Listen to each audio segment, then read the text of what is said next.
Muy bien, en esta noche un saludo cordial para todas las personas que nos acompañan, como también para todos los que tengan la oportunidad de escuchar y ver este precioso mensaje a través de este video.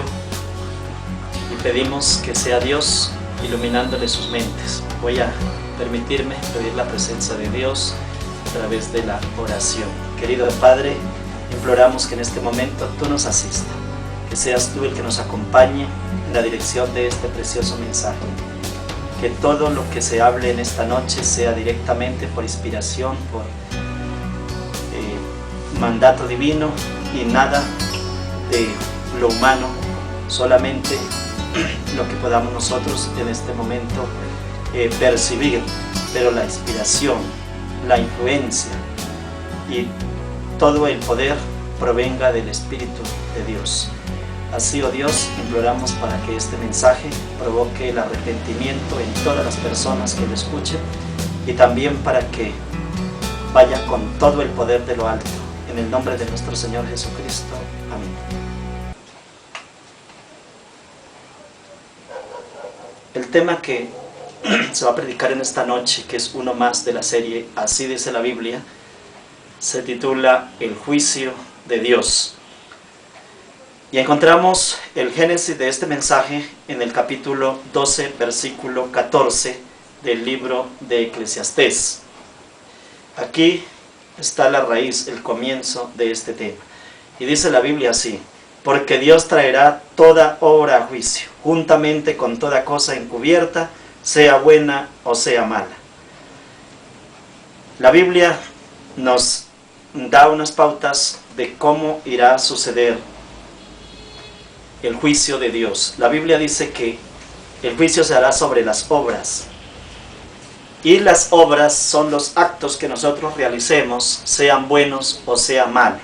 Una vez más me permito leer el versículo 14 del libro de Eclesiastés en su capítulo 12. Este es un escrito del sabio Salomón por inspiración de Dios. Dice: porque Dios traerá toda obra a juicio juntamente con toda cosa encubierta, sea buena o sea mala. Entonces, la Biblia nos habla de un juicio. Para que haya un juicio se requiere que hayan muchos aspectos en él. O sea, esto tiene que tener una estructura, una secuencia, unos aspectos que no pueden ser omitidos. Primero que todo, tienen que existir unos hechos, porque el juicio se va a emitir sobre unos hechos. Cuando la Biblia habla de obras, está hablando de hechos. Obras son realizaciones o actos que la persona ha cometido. Actos que se han llevado a cabo. Son las realizaciones de algunos hechos, ya sean buenos o sean malos. Pero como estamos hablando de juicio, un juicio para condenar. Entonces, cuando un juicio es para condenar, entonces se estaría enumerando los hechos malos. Dios tiene conocimiento de todos nuestros actos. La palabra de Dios dice que ni siquiera un cabello de nuestra cabeza se cae sin que Dios tenga en cuenta esos aspectos. La palabra de Dios dice que Dios también sabe de qué cosa tenemos necesidad, incluso antes de que nosotros la pidamos. Entonces, todos los actos nuestros están al descubierto y son registrados por Dios. Porque del conocimiento de Dios no se escapa ningún acto. El Señor Jesucristo le dijo a un discípulo llamado Andrés, que lo había visto cuando estaba debajo de la higuera, mucho tiempo, o sea, mucho antes de haberse entrevistado por primera vez, ya Dios Hijo lo había visto debajo de la higuera. Lo que significa que los actos que nosotros cometemos, los hechos, todos juntos, sean buenos o sean malos, no se han escapado de la vista de Dios. En la Biblia encontramos una serie de aspectos donde Dios habla a través de la misma sobre unos registros. En el cielo se están llevando unos registros. Dios tiene registrado todo acto que nosotros vayamos haciendo, sea bueno o sea malo. En Éxodo 32:32 encontramos la enseñanza divina que nos enseña así, nos instruye de la siguiente manera. Éxodo capítulo 32 y el versículo 32. Aquí nos habla de los registros. Y respondió Aarón. Estoy leyendo Éxodo 32. Éxodo 32, 22 estaba leyendo. Es Éxodo 32. Éxodo 32, 32. Y dice así la Biblia: que perdones ahora su pecado, y si no, ráeme ahora de tu libro que has escrito. Aquí la Biblia está hablando de unos libros que se encuentran, donde ya se tienen los nombres de los hechos y también de las personas. Observemos el capítulo 10 del libro de San Lucas, capítulo 10, versículo 20 del libro de San Lucas.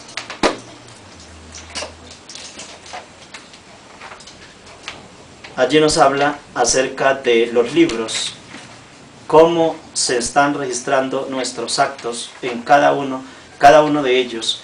Dios está tomando nota de lo que nosotros estamos haciendo. Aunque esta es una manera más bien figurada, porque Dios no necesita coger un lapicero y escribir. Los libros del cielo solamente Dios sabe cómo se utilizan y cómo son ellos. Nosotros podemos encontrar muchas figuras, y los profetas también vieron o hablaron mediante figuras. Capítulo 10, versículo 20.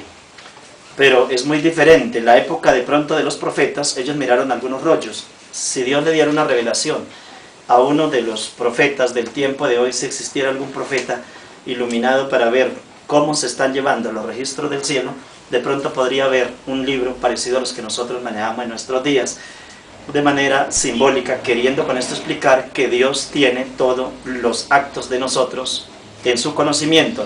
No puedo decir yo que Dios lleva un libro como lo llevan en las notarías, o que Dios así se lo ha mostrado a los profetas, pero generalmente Dios se manifiesta de manera simbólica o muestra a través de símbolos, porque la sabiduría de Dios es tan grande. Incluso ya nosotros en nuestros días ya no necesitamos de libros para ir anotando las cosas.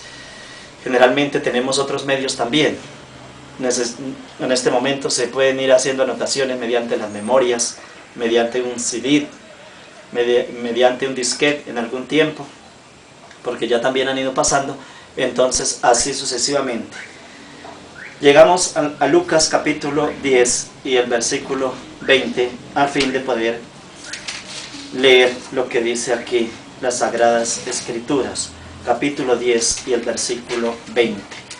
Entonces encontramos lo siguiente: pero no os regocijéis de que los espíritus se os sujeten, le dijo el Señor Jesucristo a sus discípulos, sino regocijaos de que vuestros nombres estén escritos en los cielos. Cuando los discípulos fueron a hacer la obra misionera, cuando Dios los envió en esa comisión evangelística, ellos le dieron al Señor Jesucristo un reportaje y le dijeron que los espíritus se sometían a ellos, o sea, que los espíritus le obedecían. Era tanto el poder del Espíritu Santo que estaba en ellos, que reprendían los espíritus y los espíritus salían de los cuerpos.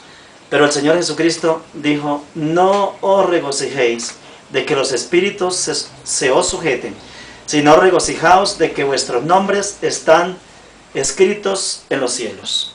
O sea, lo importante no es tanto que ustedes puedan sacar demonios, pues el sacar demonios podía hacerlo de pronto alguna persona de manera transitoria mientras estuviera con el Señor, o mientras esté arrepentido. Pero si en un momento determinado se aparta del Evangelio, busca caminos de perdición, pues necesariamente Dios tiene que excluirlo también, porque el que se aparta de Dios, la Biblia nomás dice que el que se aparta de Dios y el que practica el pecado y el que viola la ley, la oración también es abominación.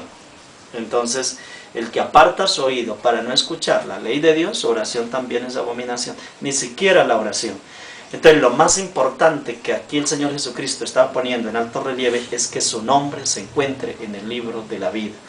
Por eso, aquí habla el Señor Jesucristo del libro, y vuelvo otra vez a leer exactamente como el Señor Jesucristo lo dijo.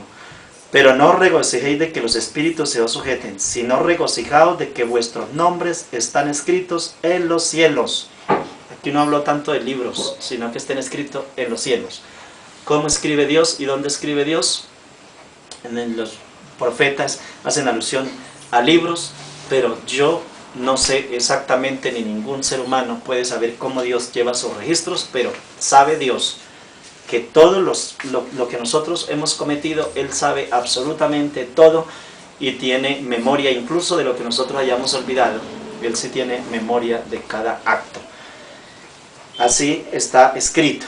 Entonces ya encontramos aquí que también nuestros nombres que están escritos en el libro de la vida. Vuestros nombres están escritos en los cielos.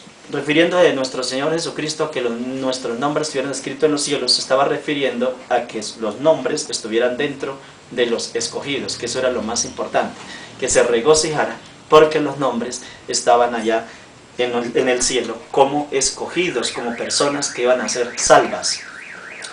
Esa es la interpretación.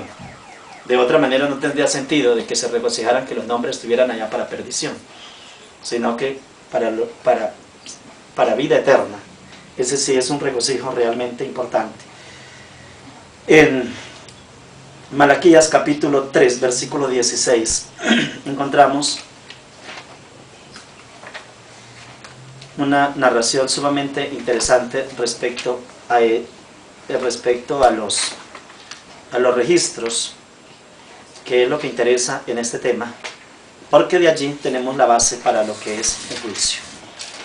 Entonces,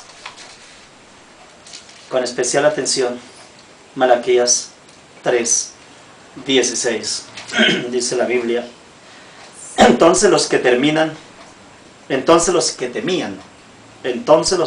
a Jehová, hablaron cada uno a su compañero, y Jehová escuchó y oyó, y fue escrito libro de memoria delante de él para los que temen a Jehová y para los que piensan en su nombre. Una vez más, entonces los que temían a Jehová, o sea, los que hacían la voluntad de Dios, hablaron cada uno a su compañero, y Jehová escuchó y oyó. Y fue escrito libro de memoria delante de él para los que temen a Jehová y para los que piensan en su nombre.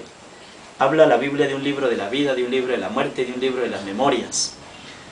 Estos libros son las maneras, digamos, son la forma como Dios toma registro. Repito, no me atrevo a decir que Dios tiene allá unos rollos antiguos, o que los libros que tiene Dios son iguales a estos, o que está escritos en el aire. No sé, Dios tiene unos registros. Los apóstoles, los profetas le llamaron libros, pero Dios tiene que comunicarse con su pueblo o con sus hijos de acuerdo al conocimiento que ellos manejen. Si de pronto en ese tiempo hubiera existido los computadores, hubieran visto, o las memorias, o los CD, de pronto hubieran visto unos registros diferentes. Pero como había unos rollos, la Biblia habla en esos mismos términos, porque Dios le habla al hombre de acuerdo a la capacidad de entendimiento que tenga en su momento. Como nosotros le hablamos al niño, de acuerdo a la estatura, de acuerdo a la edad. A un bebé tenemos que hablarle como un bebé. A un niño de 5 años le hablamos en esa misma connotación para que nos pueda entender. A diferencia de ya un hijo, cuando ya está en la universidad y ya domina una disciplina, o ya domina un arte, o una ciencia.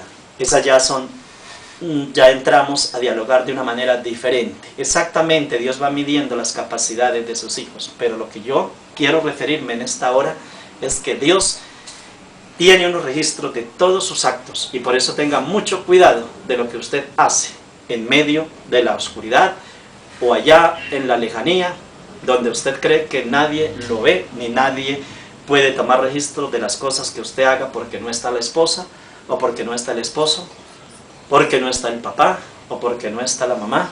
Entonces allí usted no está la policía, no hay quien pueda tomar registro de lo que usted está haciendo.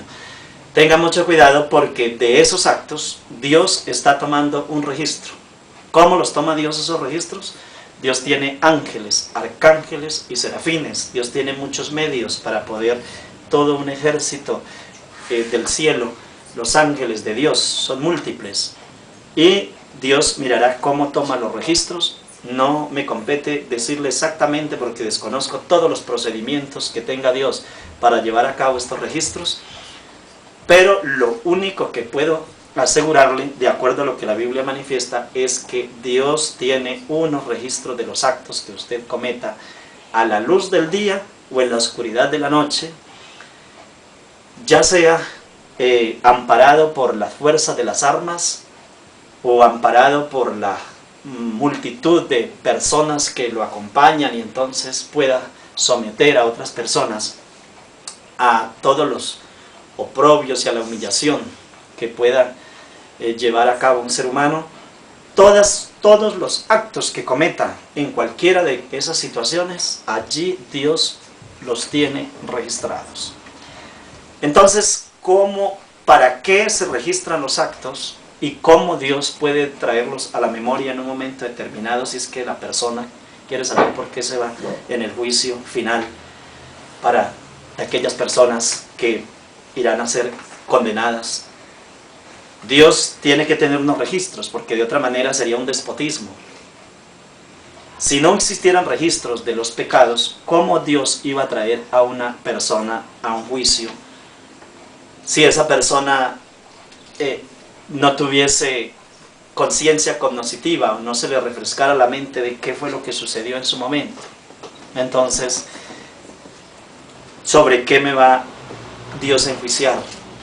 Podría decir el impío, pero no es así, porque el juicio se lleva a cabo mediante una serie de actos que el hombre ha cometido. Primero que todo tenemos que empezar. ¿Cómo se registra un pecado y por qué se registra un pecado? Para que exista un pecado, tiene que existir una norma violada. Si no hay una norma violada, no hay un pecado, porque pecado es transgresión de la ley. La palabra, es decir, la violación de la ley en la Biblia se le llama pecado. Pero en la legislación de los países se le llama delito. O sea, los códigos penales de las naciones, las transgresiones de la ley, les denomina delito. Los códigos divinos no denominan delito, sino pecado, pero es prácticamente el mismo acto. Generalmente casi todo lo que es delito es pecado, pero hay algunos delitos en algunos países que los convertido en delitos y que de pronto no sean pecado. Puede suceder ese asunto. De todas maneras, o pueden haber algunos pecados que no sean delito. Por ejemplo, en nuestro país, generalmente el delito de la bigamia, aquí en nuestro país el delito de la bigamia existe, pero ese mismo acto no es un delito para algunas culturas o para algunos pueblos musulmanes, o de pronto para todos los pueblos musulmanes no es un delito, porque allí el hombre se puede casar con 2 o 3 mujeres, es muy diferente. Entonces, por eso digo, aquí resulta siendo un delito y resulta siendo un pecado la bigamia, pero no en otros países, y así por el estilo.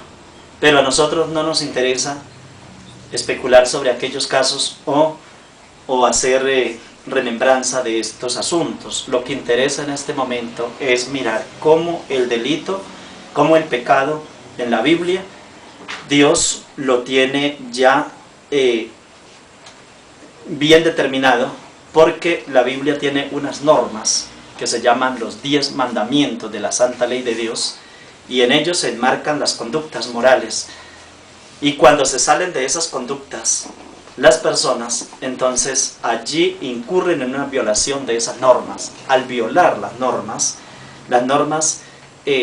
espirituales de los 10 mandamientos de la santa ley de la santa ley de Dios, esas normas divinas, se constituye el pecado. Entonces, cuando una persona comete pecado, está en ese momento haciendo un currículo para un juicio, porque el juicio se hace sobre eso, sobre los pecados, porque para el pueblo de Dios, limpio por la sangre de nuestro Señor Jesucristo, completamente absuelto, allí no va a haber juicio para el pueblo de Dios.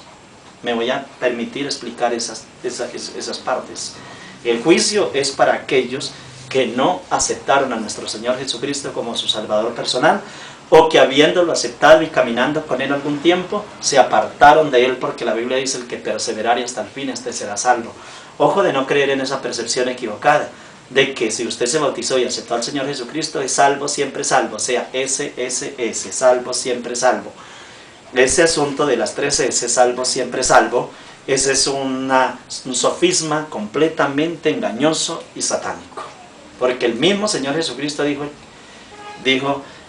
el que perseverare hasta el fin, ese será salvo. El que perseverare hasta el fin, no es el que acepte. Por eso Judas se perdió, porque Judas aceptó al Señor Jesucristo y vivió con el Señor Jesucristo en su compañía, lo vio haciendo milagros, hizo oraciones, comió el pan con nuestro Señor Jesucristo, pero Judas no perseveró. El apóstol Pedro fue tentado por Satanás y cayó en esa tentación y negó a nuestro Señor Jesucristo, pero a diferencia de lo que hizo Judas, él se arrepintió, y una vez que se arrepintió, nuevamente hasta con lágrimas, como 3 veces lo negó, 3 veces afirmó que amaba a nuestro Señor Jesucristo. Después, lo contrario de las negaciones son las afirmaciones. Entonces, primero negó a nuestro Señor Jesucristo, y luego Jesucristo lo llamó y le dijo: Pedro, ¿tú me amas? Y le dijo: sí, yo te amo. Y así le repitió al Señor Jesucristo en 3 oportunidades. Y en 3 oportunidades le dijo que lo amaba, o sea, reafirmó, o sea, reivindicó de aquel acto que había cometido. Entonces, miremos que no es salvo, siempre salvo, como algunos creen, que el asunto es que ya aceptó y haga usted lo que haga, véngase lo que se venga, puede usted vivir en la vida que quiera vivir, y entonces usted siempre se salva. Esa es una percepción equivocada. Eso es lo que está predicando algunas personas de las llamadas superfe, que es la misma doctrina camuflada del falso Cristo, que se llama José de Jesús Miranda. José de Jesús Miranda, él vive embriagado en whisky, en su carro mantiene lleno de whisky, según un testimonio dado por él mismo, con muchas mujeres. Él puede adulterar y fornicar permanentemente, tener simultáneamente las mujeres que quiera, y vivir borracho, porque él dice que él es Cristo resucitado, y todos los demás pueden hacer igual que él quiera, porque no hay pecado. Y segundo, que salvo, siempre salvo, o sea, la salvación ya está dada después de que murió Jesucristo, y ya está dada para todos, entonces todos podemos hacer lo que queramos. Esa es una percepción completamente desfasada de la verdad y de la Biblia. El juicio que Dios va a traer sobre los impíos, y que cada día los enjuicia, porque es que un juicio se da a veces en el acto cuando la persona comete el pecado. Observemos muy bien lo que sucedió con el rey David. La Biblia dice que el rey David vio a una mujer muy hermosa que llamaba Jezabel, que era la esposa de Urías, y se bañaba por allí frente al palacio donde él se encontraba, y cuando la observa sin ropas, bañándose, entonces se ve tentado a esa mujer esbelta, de pronto con un cuerpo muy simétrico, muy precioso, y fue cautivado y afectado por una tremenda pasión, a tal punto que la hizo traer al palacio, cometió adulterio con ella y la embarazó. Posteriormente llamó a Urías Eteo para que se embriagara con él y luego mandarlo a dormir con su mujer, hecho que no aceptó Urías, porque dijo que el ejército de Dios estaba en batalla y estaba en un momento muy difícil y él no podía estar en ese momento allí regocijándose, disfrutando la vida con su mujer mientras su ejército se debatía entre la vida y la muerte. Él era un gran soldado de Dios. Como esa falta no pudo ser tapada de esa manera que él pensaba, y que tampoco iba a ser realmente cubierta, porque era un pecado por donde él lo midiera, por donde él bregara a escudarse, por donde él bregara a ocultarlo, de todas maneras era un pecado. Mas sin embargo, ya mirando que no tenía otra alternativa, toma un papel y hace un escrito y se lo manda a Joab, el comandante del ejército, para que colocara a Urías enfrente de la batalla y lo dejara solo, le quitara los soldados que lo podían proteger, para que lo dejara en la línea de batalla sin ningún refuerzo. Y admirado este hombre de cómo el rey se había atrevido a mandar esa carta así de esa manera para destruir a uno de los mejores soldados, pero no entendiendo el por qué, lo hizo por obediencia a una orden superior, y allí muere Urías. Pero cuando muere Urías, Dios no deja que esto llegue al final, porque es que el ser humano está siendo procesado en los mismos momentos en que comete el pecado. A veces Dios lo procesa inmediatamente, a veces deja pasar mucho tiempo para procesarlo. A algunos les deja pasar inclusive hasta el momento de su fallecimiento, pero el día de la resurrección, cuando tenga que enfrentarse al gran juicio y tenga que ir al lago eterno, pues allí encontrará su condenación perpetua. Pero Dios no nos mide a todos como en un molde, en una gavera. Tiene unos planes, tiene unas maneras de proceder en cada momento o con cada individuo y en diferentes factores. Son múltiples las maneras como Dios actúa. En el caso de este sujeto, rey David, uno de los hombres más brillantes como reyes y amado por Dios, y que incluso dijo Dios que David tenía el corazón de Dios, o sea, el corazón del mismo, según el corazón de Dios. O sea, era un hombre con un corazón muy entendido, muy piadoso, susceptible a perdonar, amaba mucho a los enemigos, como lo dejó entrever cuando le perdonó la vida a Saúl, y cuando él mismo apreciaba en gran manera a Saúl a pesar de sus persecuciones, como Saúl lo perseguía, lo trataba muy a menudo. Entonces Dios mandó por medio del profeta Natán un mensaje así, como una parábola. Había un hombre que tenía muchas ovejas y otro tenía una sola ovejita, pero de pronto vino ese que tenía, vino una visita, le llegaron unas personas, y este señor, al preparar su banquete, en lugar de coger de sus muchas ovejas, fue y tomó la ovejita que tenía el que no tenía más, sino esa, y con esa hizo el banquete. Entonces dice el rey: pues vive Jehová, que el hombre que ha hecho tal cosa es digno de muerte. Y el profeta Natán le dice: ese eres tú, oh rey. Ahí estaba el juicio de Dios. Después el rey le advierte que Dios traía un juicio sobre él, sobre Israel, por causa de ese enorme pecado. Y lo advierte que si él quería, lo ponía en manos de los enemigos, o lo ponía en manos de Dios para que Dios mismo lo procesara durante un periodo muy mínimo. Y así lo pone a escoger, pero él acepta que venga el juicio de Dios sobre él. Y eso no se demoró. Inmediatamente vino el juicio de Dios y una devastación enorme en el pueblo de Israel y en la familia de David. Fue muy terrible.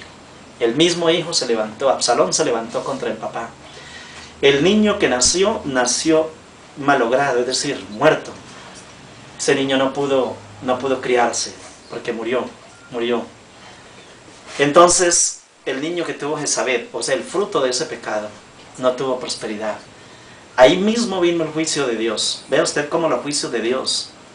¿Qué ocurrió? Que Dios tomó atenta nota del pecado. Lo que le estoy predicando en este momento de los juicios de Dios no es un cuento que me inventé ni lo encontré por allí en el periódico o en la revista, o que me lo contó alguien, o es un cuento chino. No, son verdades auténticas, son realidades, son hechos palpables. Cometió el pecado exactamente como se lo vino contando, y cuando Dios lo manda al profeta Natán y le cuenta la narración mediante esa parábola, observan ustedes que exactamente Dios le dijo todo lo que él había hecho. La ovejita simbólicamente era Jezabel, y el hombre pobre que no tenía ni una sola oveja era Urías el soldado que él hizo matar. Así Dios le fue mostrando, es decir, yo tengo atenta nota de todo lo que usted ha hecho. Es lo que Dios le quiere decir a David. Todo esto está al descubierto, todo esto está al desnudo, y el pecado afloró, y por más, como dice la Escritura, aunque se lave con lejía y aunque amontone jabón sobre su cabeza, el pecado siempre permanecerá delante de mí. El pecado que él hizo lo trató de borrar. ¿Cómo trató de borrarlo? ¿Cuál fue el procedimiento que le dio a borrar el pecado? Primero que todo, cuando la embarazó, quiso que él entrara a ella esa misma noche, y entonces para ella decirle mismo: estoy embarazada. ¿Cómo le parece, Urías, que la noche que usted vino yo quedé embarazada, y entonces vamos a tener un hijo? Entonces eso quedaba tapado, pero eso no es así. Eso quedaba de pronto engañado. Él lo había podido engañar así transitoriamente. Había podido engañar a Urías. La mujer y él lo habían podido engañar a Urías, aunque ella pues estaba sometida al rey y no tenía otra alternativa, porque era el rey el que mandaba. Mas sin embargo, de todas maneras, también había podido rechazarlo, aunque hubiera muerto. Pero bueno, las cosas es que aquí no estamos haciendo un juicio de valor, a un juicio de reproche sobre esta señora, sino sobre cómo Dios toma atenta nota de cada acto. Entonces, esa era la manera como él quería tapar, ocultar el pecado. Yo no sé cómo lo estará usted tapando o ocultando hoy, porque usted que me escucha en este momento puede suceder que esté teniendo también una relación impropia con alguna persona que realmente no debiera tenerla. De pronto hay una relación sentimental con alguna persona, teniendo ya usted su esposa, o teniendo su compañera permanente, o teniendo usted ya un hogar formalizado. No está respetando esos principios. Entonces esas son las cosas que Dios está tomando muy en cuenta, y es allí porque no se puede simultáneamente tener 3 o 4 o 5 mujeres a la vez y ocultarle esto a Dios. Es posible que le oculte a todas durante un tiempo y pueda permanecer oculto, pero delante de Dios eso no está oculto. Pero aún más, el problema se agravó mucho más cuando entonces él toma otra medida más grave, y es que matando a Urías, porque aunque la muerte la ocasionaron los extranjeros en la guerra, el crimen, o sea, el homicidio, no se le imputó tanto al extranjero, no se le imputó tanto al ejército contrario al que estaba peleando con Israel. Ese crimen fue imputado directamente a David, y fue David el que tuvo que pagar gravísimo por ese crimen. Tuvo que pagar a un precio sumamente alto, porque él fue el autor no material, porque él no sacó la espada y lo mató, pero fue el autor intelectual, o sea, todo el ingenio, el acto maquiavélico lo elaboró David. Él hizo la elaboración del crimen. Entonces él es el autor material. Así que la autoría, Dios juzgó a David por la autoría de ese crimen y por la materialidad del acto de adulterio con la señora Jezabel. Él materializó el adulterio. Fue un hecho consumado, fue un acto que fue realizado a la luz del cielo, a la luz de Dios. Ese acto quizás nadie más lo vio. Ese acto no lo había visto Natán, ni lo habían visto de pronto ninguno de los israelitas, ni el marido tenía conciencia cognoscitiva de ese acto. Entonces, ¿quién descubrió la materialidad del adulterio del rey David? Lo descubre Dios con los registros que él está tomando. Apréndase muy bien esto. ¿Cuándo lo juzgó Dios? Inmediatamente. Eso no tuvo demora, eso fue inmediatamente. Tenga mucho cuidado con esto, porque Dios puede estar mirando lo que usted está haciendo, y si está pasando los límites, lo puede juzgar inmediatamente. Puede suceder que la semana entrante ya usted se encuentre bajo un juicio de Dios. Y observe lo que dice la Escritura: mía es la venganza, yo doy el pago, dice Jehová. Y otra vez Él juzgará a su pueblo, y horrenda cosa es caer en manos del Dios vivo. Pues aquí tenemos una escena sumamente grave. Lo que le ocurrió al rey David, a pesar de que dijo: mi pecado está delante de ti. Contra ti solo he pecado y he hecho lo malo delante de tus ojos. No quieres sacrificio que yo daría. El sacrificio es el corazón contrito y humillado que no desprecias tú, oh Jehová.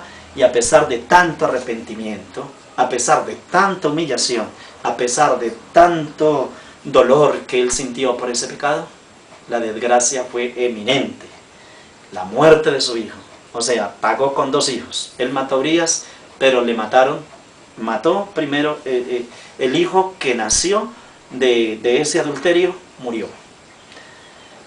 Eso le dolió mucho.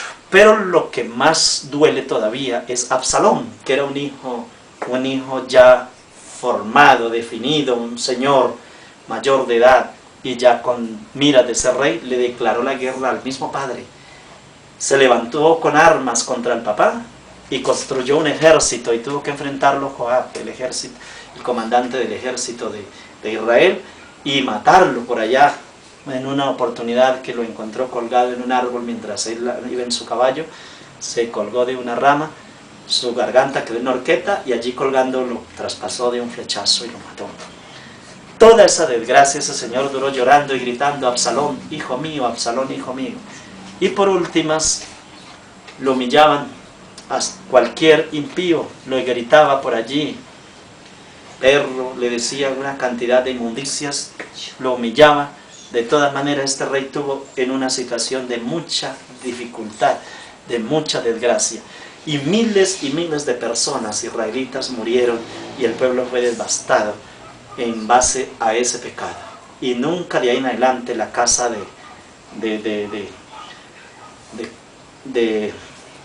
el rey David volvió a establecerse con fuerza hasta cuando llegó Salomón. Todo el resto del reino fue dificultoso para el rey.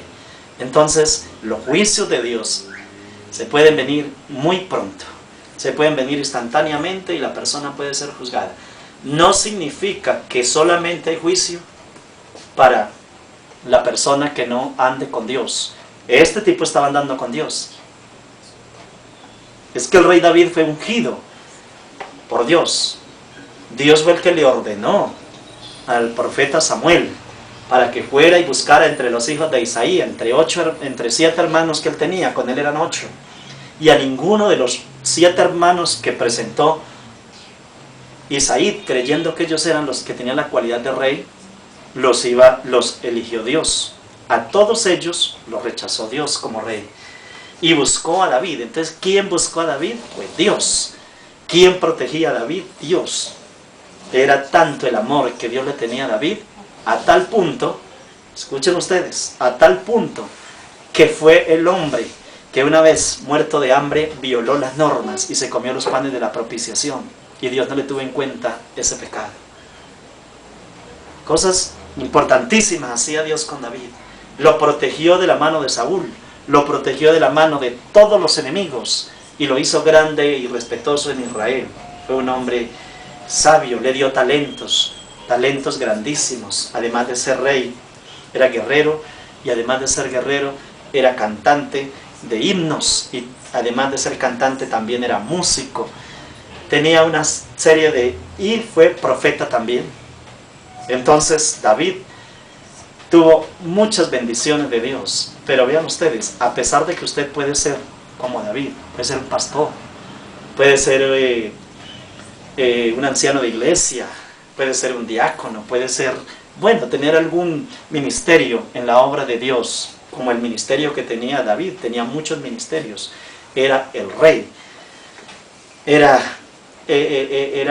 profeta, era grande delante de Dios, pero le falló a Dios y el juicio de Dios no se hizo esperar. Si usted le falla a Dios, mi amigo, olvídese de que el que acepta a Jesucristo ya queda sin pecado y ya no tiene nada, salvo siempre salvo. Todo lo que haga está bueno delante de Dios. No, señor. Si usted se sale de los principios de Dios, si usted no camina como Dios quiere que camine, inmediatamente sus actos son registrados. Y si el acto es digno de ser castigado con severidad, Dios no va a quitar su castigo, porque la Biblia dice que Dios al hijo que ama, a ese reprende. Al hijo que Dios ama, lo reprende. Entonces, el objeto de Dios es traerlo. Por eso dice la Biblia, tu vara y tu callado. El mismo salmista lo había dicho en un salmo. Tu vara y tu callado me infundirán aliento. ¿Qué es el plan de tu vara y tu callado? Cuando dice la Biblia, Jehová es mi pastor y nada me faltará. En lugares delicados pastos me hará yacer y junto a aguas de reposo me pastoreará. Esto, cuando Dios habla en este sentido y a través de este salmo, tu vara y tu callado me infundirán aliento, ¿qué significa? Que cuando usted viola la ley de Dios, se está saliendo del camino. Entonces Dios, en su infinita misericordia, toma la vara, que es el juicio, y le va dando a la oveja, porque cuando la oveja se descarría, hay que coger el látigo, hay que coger la vara y amenazarla o darle un riendazo para que vuelva y se ubique dentro de la senda, porque se está saliendo de la senda. Ese fue el golpe que Dios tuvo que darle, el látigo con el que Dios tuvo que castigar a David, para que volviera y cogiera el surco o el camino, porque se había salido del camino. Y al salirse de los caminos, entonces hay que volverlo a conducir. Y a veces le toca a Dios usar la vara, el callado, darle duro, para que vuelva y se encamine y siga. Pero el juicio es el juicio de Dios, y ese se lleva a base de los registros que se tienen por la violación de la santa ley de Dios. Así es que se predica el Evangelio con claridad y objetividad, porque es la santa ley de Dios la que usted tiene que aprender a respetar.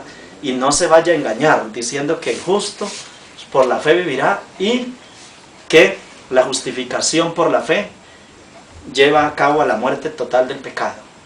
El hecho de que nosotros seamos justificados por la fe no implica que la ley haya quedado obsoleta o muerta, porque el momento en que usted piense de esa manera es sujeto a que usted viole toda norma y incurra en uno de los hechos más atrevidos, que es atentar contra las normas divinas. Y el atentar contra las normas divinas o el violar las normas divinas está inmediatamente rompiendo relación directa con Dios, porque el pecado rompe, el pecado es transgresión de la ley y rompe la comunicación de Dios con el hombre. Entonces, en ese momento vienen los juicios de Dios. Bien, vamos a tratar de hacer un paralelo entre qué es un juicio y cómo se lleva a cabo un juicio.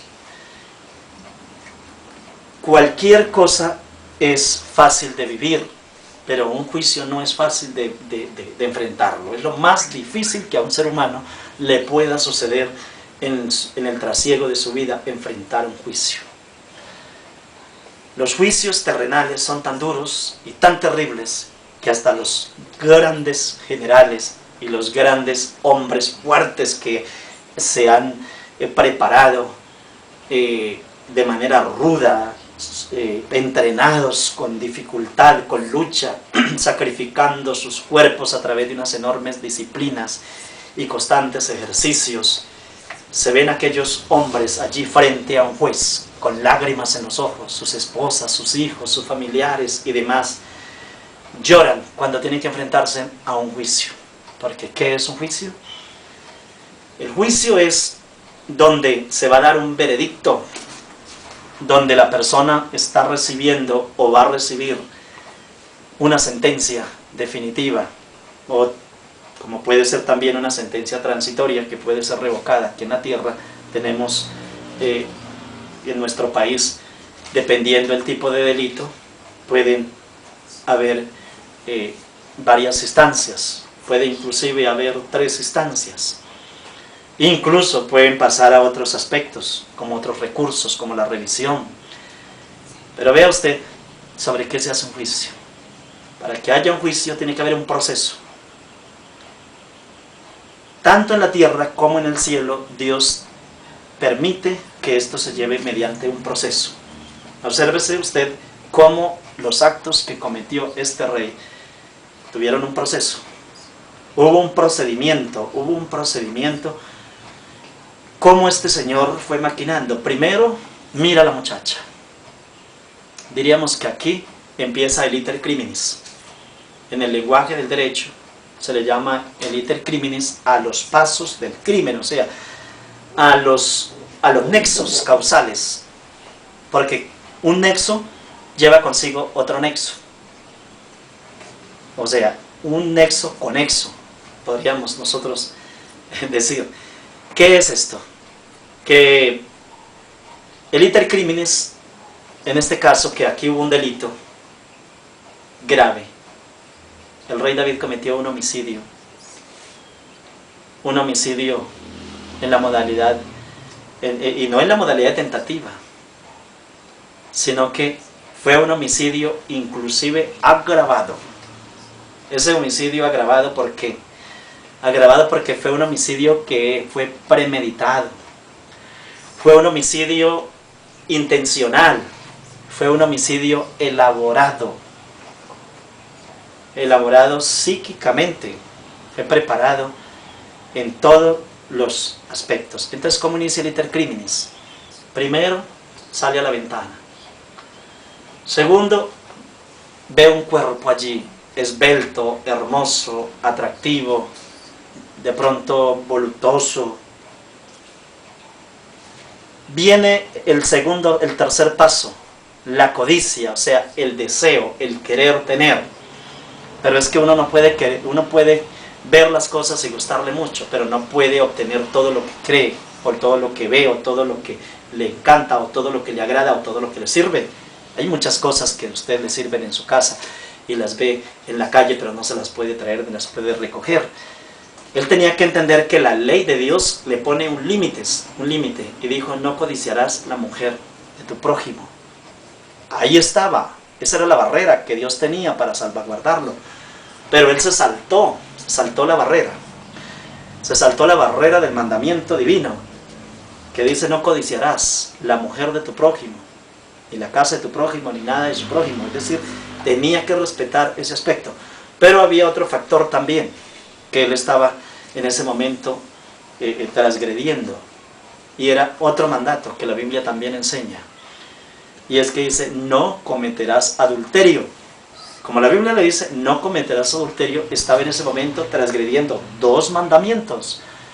Pero cuando empieza a maquinar cómo salvarse del problema, cómo quitarse ese señor de encima para que la señora quedara viuda y poderse casar, o sea, legalizar el delito, legalizar lo ilegal, mejor dicho. ¿Cómo podría hacerlo? Entonces no le queda otro camino, recurre al homicidio. Recurre al homicidio agravado y se constituye en el autor intelectual de un crimen de mucha envergadura, porque estaba matando a uno de sus mejores soldados, de los más fieles que tenía, y ese soldado tenía mucha valía delante de Dios, de un hombre fiel a su ejército, de un hombre fiel a su país, de un hombre fiel a su Dios y de un hombre fiel a su esposa. Este Urías es un hombre grande para Dios, un hijo precioso de Dios, un ejemplo de vida, un paradigma para usted y un paradigma para mí, un paradigma para la humanidad. ¡Qué hombre tan grande! Ser capaz de llegar de la guerra y no entrar a dormir con su esposa en ese momento porque le dolía su pueblo, porque le dolía su ejército, porque le dolían sus hermanos que estaban allí, y no tenía paz mientras viera al pueblo de Israel en tremendas luchas. Entonces veamos el iter criminis, o sea, los pasos del crimen que comete este sujeto, el rey David. Cuando ve a la señora así tan atractiva, se salta esos 3 preceptos divinos: no matarás, no codiciarás la mujer de tu prójimo y no cometerás adulterio. 3 mandamientos de la santa ley de Dios violados. Fueron llevando poco a poco el iter criminis. Después de que la ve allí, se la lleva para su cuarto. Comete el adulterio. Y luego vienen los otros pasos. Lo manda a llamar. Todos estos son los pasos del iter criminis. Y todos los tenía Dios registrados. Esas son las pruebas. Cuando Natán le habla en esa forma, y cuando David le dice: vive Jehová, que ese hombre es digno de muerte, como dice la Escritura, de la boca de los impíos sale el juicio. De la boca del rey David salió el juicio. Él mismo dio la sentencia para él mismo, porque fue el mismo David el que dijo: ese hombre es digno de muerte. Entonces es Dios que mediante el profeta Natán le dice: y ese hombre eres tú. Es que ese es usted mismo. Mire cómo es de precioso los juicios de Dios y cómo no se pueden refutar. ¿Por qué David no tuvo palabras para negar los hechos? ¿Cómo no pudo preparar una defensa para él mismo? No la pudo preparar. ¿Por qué? Veamos por qué. Porque Dios tenía las pruebas en su mano. O sea, Dios tenía las evidencias materiales. ¿Y quién puede contra las evidencias? Cuando usted en un juicio se presenta con evidencias irrefutables, o sea, con hechos objetivos, no los pueden refutar, es imposible, completamente imposible. Entonces, para que haya un juicio, tienen que haber unas pruebas, y para que haya unas pruebas, tienen que haber unos registros. Voy a tratar de explicar esto como se lleva a cabo aquí en nuestro país. Cuando hay una escena de crimen, inmediatamente se desplazan los investigadores, que es el CTI, viene un proceso que se llama la inspección de cadáver. Vamos a hablar de un homicidio. Cuando se va a hacer la inspección de cadáver, lo primero que se hace es acordonar la zona, dejando un espacio amplio para poder registrar todos los objetos que se encuentren dentro de ese procedimiento, o sea, en el lugar de los hechos o el lugar del crimen. ¿Qué empieza a hacer entonces los peritos? O sea, los investigadores del CTI, los técnicos. Estos técnicos en criminalística empiezan a hacer unos registros de cada elemento que van encontrando. Entonces se encontró una bala. Inmediatamente se le toma una fotografía. Además de que le toman la fotografía, se toma con unos guantes o con un elemento que no deje huellas, con unas pinzas, y se embala, o sea, se empaca, a efecto de no contaminar la prueba. Ese elemento tiene que ir empacado, tiene que estar embalado de tal manera que no tenga ninguna contaminación. Esto es que nadie le pueda colocar huellas, excepto las huellas que hayan quedado allí. El objeto de ahí en adelante debe de ser conservado de tal manera que no pueda sufrir ninguna alteración o modificación de ninguna naturaleza. Si está achatada, la bala tiene que permanecer achatada. Si está intacta, debe permanecer intacta. Buscando, esos se llaman registros. Se va tomando anotación de cuántos metros o de cuántos centímetros de la víctima se encontró esa bala. Se va tomando registro de toda la escena del crimen. Si se encontró allí un cabello, hay que también guardarlo con todo el cuidado y en la misma forma, irlo embalando, ir tomando registro del mismo, irlo conservando para que la prueba no se vaya a contaminar. Luego a la víctima se le hace un registro de todos los elementos que tenga en los bolsillos y de su cuerpo, en la condición que se encontró, si en posición fetal, bueno, cualquiera sea la posición en que se encontró, todo tiene que llevar unos registros. Si allí se encontró un zapato, se encontró un guante, se encontró una prenda de vestir cualquiera sea, todo esto se va tomando los registros en las mismas condiciones. Si de pronto se encuentra un lago hemático, esto de sangre, entonces también inmediatamente se toman esas muestras a efecto de poder probar el ADN, de dónde proviene esa sangre, si es del cadáver de la víctima o del victimario. En sí, se toma todos los registros. Cuando se tiene todo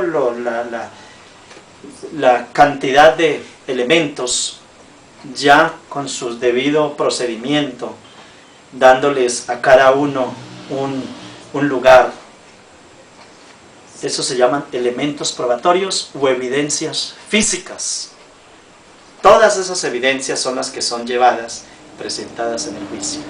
Cuando la persona se presenta al juicio y entonces dice, pero es que yo no estuve, yo ni siquiera sé de qué me están hablando, a mí me extraña muchísimo que me impliquen en un crimen de homicidio cuando ni siquiera conocía a la víctima. Pero cuando de pronto el fiscal solicita al juez que se llame a testificar al señor Pedro, al señor Juan, al señor X, a efecto de que manifieste respecto al peritazgo técnico de un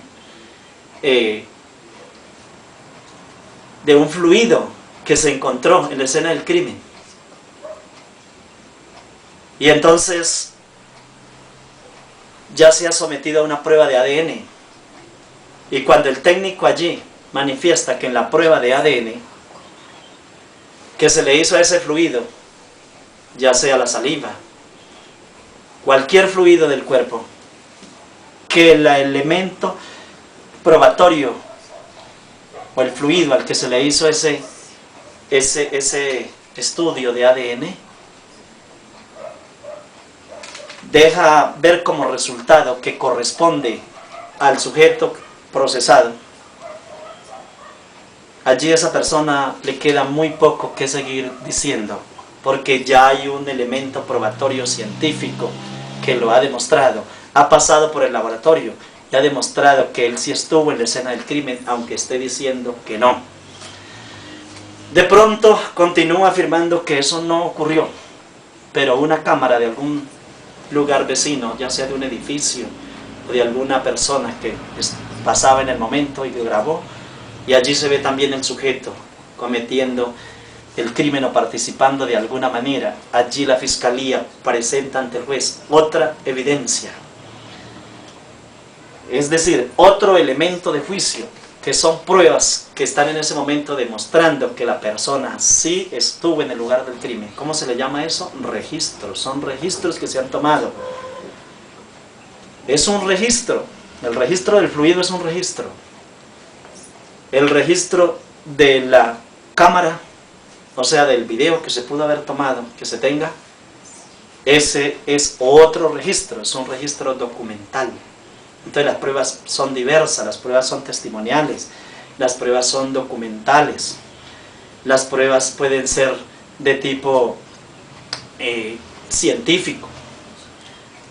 Es decir, son diversas la modalidad de pruebas que se pueden presentar, pero todas ellas en sus categorías constituyen unos registros en contra del procesado.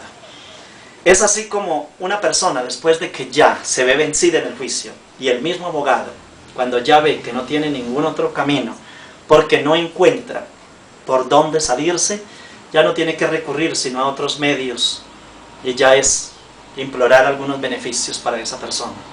Implorar beneficios porque es padre cabeza de familia, buscarle alguna otra medida, si ya dentro del juicio ya no hay una rebaja de penas en nuestro país, como ocurría y como ocurre en la etapa preliminar, que cuando la persona se acoge a la sentencia anticipada o se allana a cargos, entonces ya tiene una rebaja de pena enorme, pero ya en el juicio ya es imposible. Entonces allí no hace la víctima sino que mirar con desconsuelo al juez, agachar la cabeza con vergüenza, llorar. A veces le pide perdón a las personas que ofendió, a veces ni siquiera puede levantar la cabeza para eso, y ya su abogado, por más capacidad intelectual que tenga, ya no puede de ninguna manera vencer en juicio a la fiscalía. Y como no puede vencer en juicio a la fiscalía, que es la que está acusando en ese momento, entonces ya lo único que queda en ese momento es esperar la sentencia condenatoria. Cuando el juez escucha los alegatos de la defensa, que es lo último que se hace.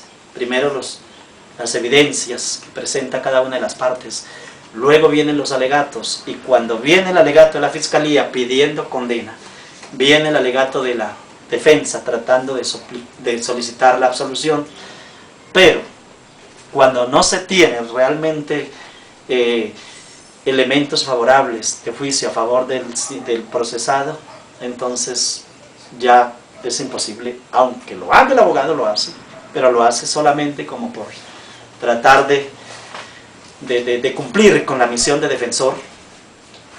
De todas maneras, el juez, que ya ha mirado los elementos probatorios, todos juntos, es decir, toda la magnitud de registros que se han tomado en la escena del crimen, como también los testimonios que se hayan tomado de las personas que hayan ido a hacer sus manifestaciones de la vida de ese sujeto, el juez ya tiene un conocimiento general, o sea, tiene elementos de juicio para poder emitir en contra de esa persona una condena. Entonces allí viene la condena. Eso es un juicio. Como estamos hablando de juicio, delante de Dios, cuando tenga que comparecer el sujeto, ya sea en el último momento, porque la Biblia dice que Dios va a traer un castigo sobre los impíos después de que este mundo sea renovado, después de que este mundo sea como, es decir, después de que los justos hayan sido levantados para el cielo, hayan sido arrebatados, hayan sido llevados en la segunda venida de nuestro Señor Jesucristo en un abrir y cerrar de ojos, entonces viene un juicio para los impíos. Cualquiera de estas situaciones, repito, ya sea que el juicio se puede dar en cualquier momento, porque no solamente hay un juicio que condena a la persona definitivamente, sino que hay un juicio de castigo para el sujeto en el momento. ¿Cuántos criminales? Observan ustedes lo que ocurrió aquí en Colombia con el caso de todos estos grandes criminales que han venido muriendo uno a uno en diferentes formas. Cómo han tenido que vivir unas escenas muy parecidas a las que ellos mismos también han practicado con otras personas. Y no quiero hacer remembranza ni tocar el punto de personas que han trabajado en el narcotráfico o en las guerrillas colombianas para mirar en los fragores de bombas, de cañones, los que han tenido que morir en semejante infierno, desespero. Ahí mismo se ve el juicio, porque como dice la Biblia, con tus ojos mirarás y verás la recompensa en los impíos. No me voy a referir a persona en particular para no herir de pronto alguna susceptibilidad, pero sí quiero dejar bien en claro que todos los actos malos que usted haga a veces no lo dejan vivir mucho rato. La vida de un delincuente es una vida sumamente corta. Una persona empieza a robar a la edad de 16 o de 15 años y es muy posible que a la edad de los 18 o 20 años ya su vida se extinguió. Son pocos los que alcanzan a pasar y a llegar a la edad ya de la madurez. Generalmente mueren en muy temprana edad. Entonces todas las obras malas terminan mal. Lo que mal empieza, mal termina. Me voy a permitir hacer lectura de otros capítulos de la Biblia, otros versículos, y ya tuvimos bastante ilustración y conocimiento lo duro que es un juicio y lo que dice la Escritura, y sobre todo enfrentar un juicio con Dios, porque ¿cómo refutarle? Ven ustedes que el rey David, que era tan sabio y que era el rey y no pudo emitir ni una sola palabra, solamente dijo: contra ti solo he pecado y he hecho lo malo delante de tus ojos. ¿Quién le puede refutar a Dios? ¿Quién le puede ganar a Dios con las pruebas? ¿Quién lo puede engañar con mentiras y con una serie de astucias y habilidades. Nada, porque las habilidades delante de Dios quedan extintas. Así como el profeta Natán desentrañó toda la verdad del acto y le llevó las evidencias, se las llevó así en las palabras que le dijo. Eso para David eran evidencias plenas y no tuvo palabras. Entonces, ¿quién puede ganarle un juicio a Dios? Por eso le digo, ojo con lo que usted haga en lo oculto. Voy aquí, antes de entrar a leer otros versículos, a hacer una recomendación. Las esposas de los creyentes y todas las mujeres que escuchen este video, nunca tengan cosas escondidas en su casa. Es decir, no tengan cosas escondidas para sus maridos en el sentido de que los correos tienen que ser ocultos. No. Los correos de los cristianos deben de ser públicos. Los correos míos los puede leer mis hijos, los puede leer mi esposa, los puede leer cualquier persona de confianza, puede leerlos. Mi Facebook puede entrar cualquier persona, porque aquí no encuentra no encuentra ninguna artimaña para confabularme con alguien, para robar, para matar, para hacerle daño, o de pronto para mandarle mensajes de conquista a alguna persona de las que están en mi Facebook. Eso está extinto para mí y tiene que estar extinto para usted si quiere presentarse bien delante de Dios. Procura con diligencia presentarte a Dios, aprobado como obrero que no tiene de qué avergonzarse y que traza bien la palabra de verdad. Ese fue el mensaje que le dijo el apóstol San Pablo a Timoteo y también nos lo está diciendo a nosotros. Procura con diligencia presentarse a Dios. Entonces, los correos de las esposas, cuando usted tiene esposo, mi querida señora, no puede usted empezar a mandarle mensajes así sugestivos, ni fotografías a otro señor que está por allá en Panamá o en los Estados Unidos, o a ese gran príncipe que aparenta ser muy hermoso, con un cuerpo atlético y esbelto y simétricamente perfecto. Nada de esas cosas. El esposo, sea lo que sea, viejo, joven, gordo o flaco, ese es su esposo y es para el único que usted tiene que tener su concentración de respeto, y para él serán sus deseos, como dice la Escritura. Entonces, nada, absolutamente nada de eso. En su correo tiene que solamente limitarse a hacer unas conversaciones de pronto con algún familiar para poderle mandar algún comentario acerca de cómo está la familia, pero generalmente siempre al final pidiendo la bendición de Dios o mandándole un versículo de la Biblia, generalmente estoy hablando para las personas que creen en Dios. Y para el que no cree en Dios lo invito al arrepentimiento y a que siga estos caminos. Pero cualquier persona que cree en Dios, siempre usted aproveche el Facebook, aproveche su correo electrónico para cualquier cosa que tenga que hacer por medio de él, engrandecer el nombre de Dios. Que usted quede pequeñito y que Dios sea grande. Así como el Señor Jesucristo vino a engrandecer al Padre, a nosotros nos corresponde engrandecer a nuestro Señor Jesucristo también. Entonces, mediante estos correos, mediante el Facebook, mediante los correos electrónicos, el único que puede ser grande allí es nuestro Señor Jesucristo, nuestro Dios. Nada de ponernos a utilizar esto para engañar personas, ni para decir que es soltero, ni para buscar relaciones clandestinas, porque allí encuentra cuanta basura se presente. El internet es algo maravilloso, maravilloso cuando se usa bien. Allí está todo el conocimiento habido y por haber. Es un conocimiento enorme, tiene muchísima información. Y la información es conocimiento, porque mayor información, mayor conocimiento, mayor información sobre un objeto, mayor conocimiento sobre el mismo. Entonces usted puede aprovechar muchísimo eso, pero tenga mucho cuidado, porque tiene que tener unos principios definidos y una fe definida. Usted tiene que saber en qué condición se encuentra.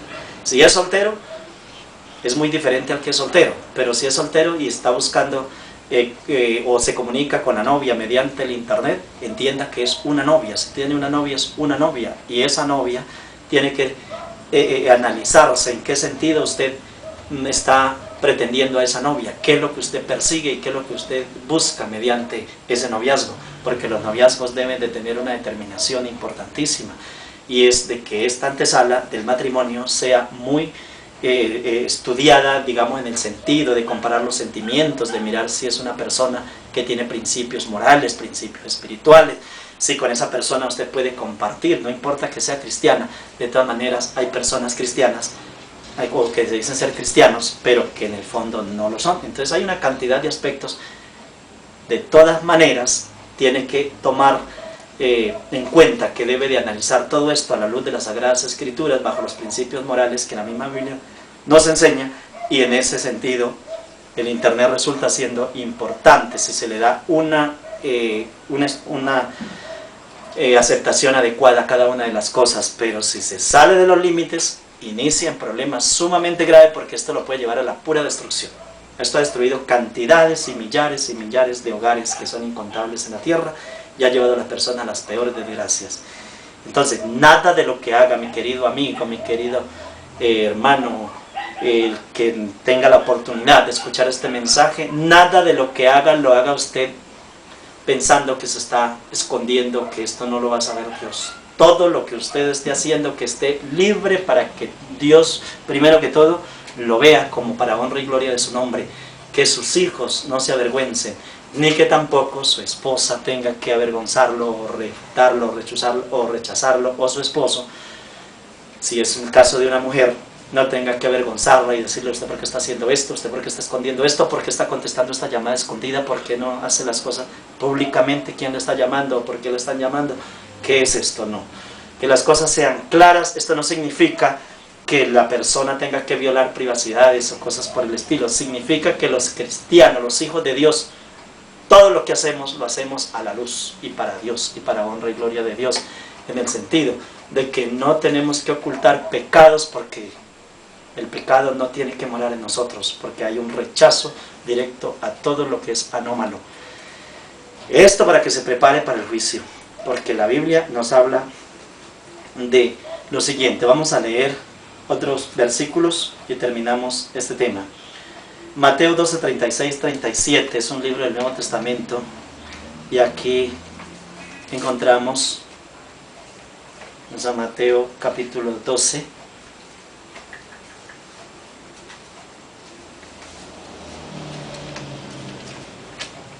encontramos acerca del juicio, de lo que ocupa la atención en este momento. Dice San Mateo capítulo 12 y versículo 36, dice lo siguiente: mas yo os digo, eso es el Señor Jesucristo, que de toda palabra ociosa que hablen los hombres, de ella darán cuenta en el día del juicio. Porque por tus palabras seréis justificado, y por tus palabras seréis condenado. En el versículo 36 y 37, el Señor Jesucristo se está refiriendo al juicio, en el día del juicio. ¿Cuándo es el día del juicio? Puede ser mañana, puede ser hoy. ¿Cuántas personas están siendo enjuiciadas hoy mismo? ¿Cuántas personas son enjuiciadas esta noche? ¿Cuántas personas son enjuiciadas mañana? Acuérdense que David acababa de cometer el pecado y lo enjuició Dios a los muy poquitos días. Entonces, si usted está pecando en este momento, usted no sabe cuándo va a ser enjuiciado. Pero la Biblia dice que Dios traerá. Mas yo os digo que toda palabra ociosa que hablen los hombres, de ella darán cuenta el día del juicio. Hasta las palabras ociosas. La palabra ociosa es aquella palabra que se habla sin mucho pensar, sin mucho sopesar lo que ella implica. Es aquellas palabras ligeras que se salen por falta de responsabilidad de lo que se dice o de lo que se piensa hacer. Pero incluso de esas palabras ociosas, como alguna persona que dice: ah, no, yo lo hubiera matado. Ah, le están contando alguna cosa, pero es que ese tipo es malo, no sé. Ah, no, yo lo hubiera matado. Esas son palabras ociosas, porque no lo hubiera matado de pronto en la realidad.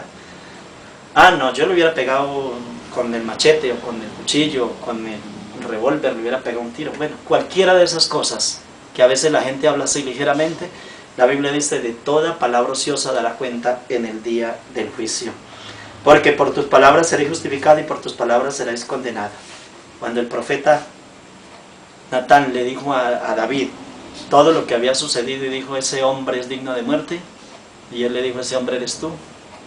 Ahí mismo, como dice la Escritura, por tus palabras serás condenado. Entonces, una vez más, reitero, hemos llegado a la conclusión de este estudio. Considero que le sea de suma utilidad, que le haya servido muchísimo para que usted hoy cambie su comportamiento y sepa hacia dónde se dirige. Porque puede suceder que el barco donde usted va viajando está a punto de naufragar. Puede ser que el avión de su vida está a punto de chocar contra tremendos nubarrones y se tenga que enfrentar a un juicio en el que tenga que llorar y lamentarse terriblemente. Yo lo invito para que hoy evite problemas en su vida. Mire, respetar la santa ley de Dios es lo más precioso del universo. Es evitarse usted de muchos y muchos problemas. Es llevar una vida suave, sencilla, tranquila. Es lo más precioso para poder vivir.